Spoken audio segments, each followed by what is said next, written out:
आज आम्ही गेलो होतो अकोल्याला. ते कशा तर पुढे बघा. तर नमस्कार, मी आहे Sanika. Welcome to a mini vlog.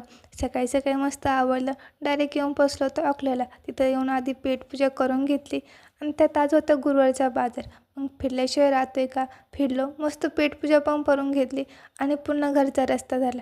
जाताना एका साईडने, येताना एका साईडने आलो होतो. कोथरूडमध्ये येऊन तिथेचं काम निघालं.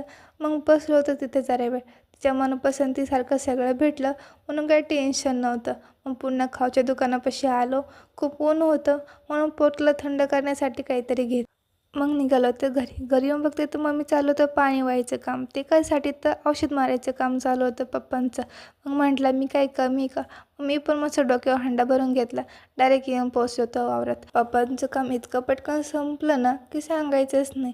मग मस्त पुन्हा निघालं होतं घरी. घरी येऊन माझ्या पुढं होता भांड्यांचा पसारा. तो असा पटकन आवरून घेतला ना की मला पण समजलं नाही.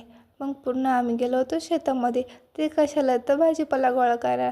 कारण आमच्या बहिणाबाईला उद्या परत जायचं होतं. ह्या झाडाचे पान इतक्यात गायब होऊन माझ्या हातात आले. त्याचं कारण होती माझी बहीण. मम्मी चालू तिकडे सरपण गोळा करायचं काम. ते एकाचसाठी तर आज आमचा चुली उभीत होता. तो मग कसला तर चिकनचा. मम्मीनं मस्त चिकन बनवलं होतं आणि त्याचबरोबर मस्त चुलीवरच्या गरम गरम भाकरी पण होत्या. म्हणजे आजचा बेत तर मस्तच होता. चालते, भेटू पुन्हा. Bye bye.